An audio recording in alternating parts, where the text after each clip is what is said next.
All right. Let's dive into this whole custom GPT thing. Over at GPTStrategyzer.com, they've got a collection that's, well, honestly kind of blowing my mind a little. Yeah, I can see that. It's a lot to take in, that's for sure. It really is. It's like every time I think I've seen it all, bam, another GPT for something totally unexpected. Like what? Give me an example. We'll take Venture Blueprint, for instance. I mean, it claims to help you map out a whole business plan. Is that even possible? It's definitely ambitious, but think about it. The tech behind these GPTs is evolving so quickly. What seemed impossible a few years ago could be commonplace now. So you're saying this Venture Blueprint thing could actually be legit? It could be a game changer, especially for small businesses or anyone who's ever dreamt of starting their own thing. Okay, I'm intrigued, but then it gets even wilder. They've got one called UMax that analyzes your outfits from pictures to give style advice. Is this thing going to tell me to ditch the Hawaiian shirts? Maybe. But wouldn't it be cool if it could actually help you refine your look, suggest things you might never have considered? Okay, that's actually kind of cool. But some of these names, though, the Savage Catalyst. Seriously. It definitely grabs your attention, right? Grabs my attention. Yeah. It sounds like something out of a comic book. Well, maybe that's the point. People are looking for ways to unlock their potential, and a name like that taps into that desire. I guess so. So we've got business plans, style advice. What else? Oh, right. A GPT for finding music. Because who hasn't been stuck trying to remember the name of that song? Right. You're thinking of Songfinder, and it's pretty impressive. So it actually works. Just type in a few lyrics and boom, you've got the song. It's like magic, but it's really just clever AI at work. Okay, that's pretty cool. I gotta admit, some of this stuff is pretty impressive. But then you've got names like Wall Street Wolf and Meat Merchant. And I'm like, are they serious with these names? I know, right? Sometimes it feels like they're trying a little too hard to be edgy. But maybe that's just part of the whole marketing thing, you know? Got to stand out somehow. True enough. But it does make you wonder, are these GPTs really all they're cracked up to be? Or is it just hype? That's what we're here to find out, right? Exactly. So where do we even start with all this? It's a lot to unpack. Well, I think the best place to start is by looking at the underlying technology. Because once you understand how these GPTs actually work, then you can start to separate the hype from the reality. Okay, that makes sense. So let's talk tech. What's going on behind the scenes of these custom GPTs? How are they any different from, like, ChatGPT? We've all played around with that, right? Sure, but these custom GPTs are like specialized versions of something like ChatGPT. Think of it this way. ChatGPT is like a general purpose tool, like a Swiss Army knife. It can do a lot of things okay, but it's not necessarily the best at any one thing.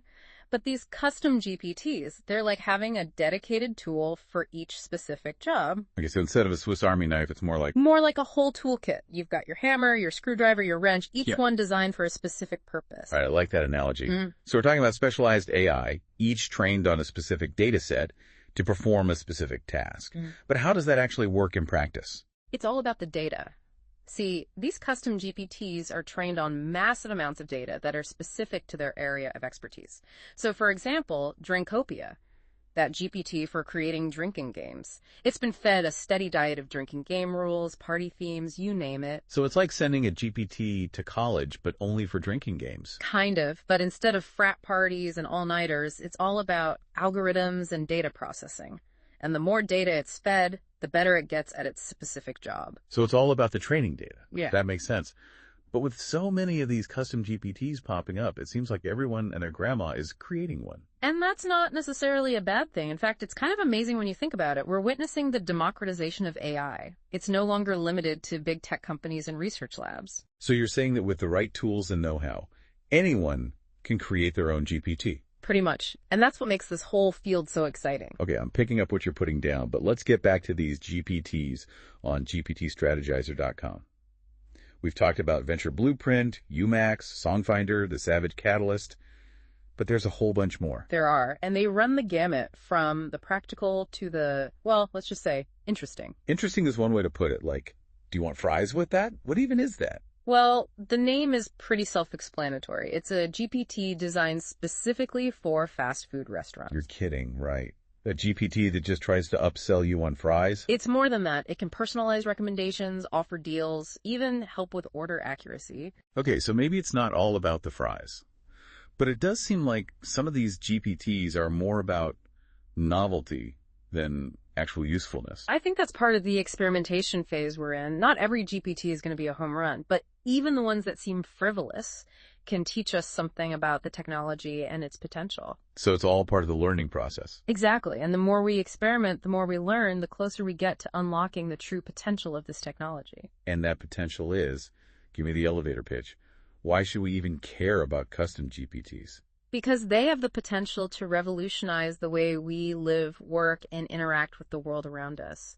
Imagine a world where you have a personalized AI assistant for every aspect of your life, from managing your finances to planning your next vacation to even helping you write that novel you've always dreamed of. Okay, now you're just showing off. I'm just saying, the possibilities are pretty much endless, and we're only just scratching the surface. Endless possibilities, huh? That's a lot to live up to. It is. But even if we just focus on the GPTs we've seen on GPTStrategyzer.com, it's clear that something big is happening. You think so? I mean, some of these just seem like solutions in search of a problem. Like what? Give me an example. Well, take inventory glory, for instance. Sounds like something out of a boring business textbook. Sure, the name might not be the most exciting, but imagine you're a small business owner, drowning in spreadsheets trying to keep track of your inventory. This GPT could be a lifesaver. Okay, I can see how that would be helpful for some people. But what about picture to playlist? That one just sounds kind of gimmicky. Like, how accurate can it be? You'd be surprised.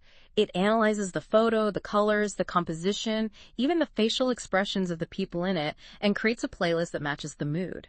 So it's like having a personal DJ in your pocket who knows exactly what you're feeling. Exactly. And it goes beyond just music. Think about a GPT that could create a custom workout routine based on your fitness goals and even your current mood. Okay, now you're talking my language.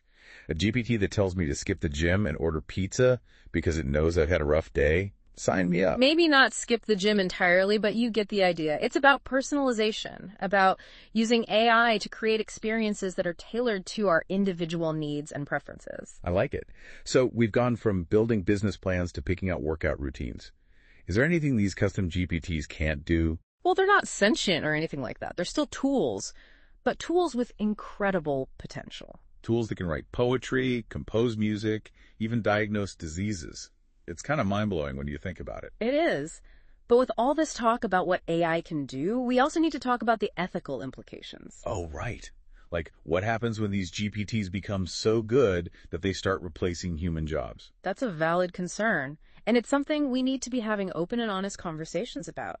How do we ensure that AI benefits everyone, not just a select few? That's a big question. And I don't think there are any easy answers. But it's something we need to be thinking about now, before it's too late. Absolutely. And it's not just about jobs. It's about bias, privacy, and the potential for AI to be used for malicious purposes. Right. We've seen how algorithms can perpetuate existing biases, amplify misinformation. We don't want to repeat those mistakes with AI. Exactly. So as we continue to explore the possibilities of custom GPTs, we need to do so with a critical eye, asking the tough questions and working to ensure that this technology is used for good. It's a balancing act, for sure. But with the right approach, I think AI has the potential to make the world a better place. I agree. And who knows, maybe one of our listeners will be the one to create the next groundbreaking GPT, the one that solves a problem we didn't even know we had. Now, that's a thought. So as we continue to dive deeper into this world of custom GPTs, I'm curious, what are you most excited about? What do you think the future holds for this technology? That's a great question. I'm really interested in seeing how this technology evolves in the coming years, and particularly in how we can use it to address some of the world's most pressing challenges. Like climate change, poverty, disease. Exactly. Imagine if we could harness the power of AI to develop new energy sources, create more equitable economic systems, even find cures for diseases that have plagued humanity for centuries. Now, those are some possibilities worth getting excited about. It's almost like we're on the verge of something huge, But are we getting ahead of ourselves? Maybe a little. It's important to remember that AI is still in its infancy. We've got a long way to go before we're solving all the world's problems. True enough. But even with all the potential downsides, it's hard not to be optimistic, I agree. There's a real sense of possibility here. Like, we're standing at the edge of something truly transformative. Okay, so let's say I'm ready to dive headfirst into this whole custom GPT thing. where do I even start? Well, you've already found GPTStrategyzer.com, which is a great starting point. They have a ton of information on their website, and they're constantly adding new GPTs. So it's like an app store, but for AI. I can just browse around and see what catches my eye. Exactly. And who knows? You might even get inspired to create your own GPT. Me? Create a GPT? Come on, I can barely program my coffee maker. You never know. It's becoming easier and easier to create custom GPTs, even with limited technical expertise. There are a bunch of platforms and resources out there that can help you get started. Okay, you've convinced me. I'm adding Learn to Build a GPT to my to-do list, right after I've finally organized the spice rack. There you go. That's the spirit. Well, this has been an incredible deep dive. I feel like I've learned so much about the wild world of custom GPTs. Me too. And the best part is, we're just getting started. That's right. So, for everyone listening, keep exploring, keep asking questions, and who knows, maybe one of you will be the one to create the next big thing in AI. Until next time, keep on diving deep.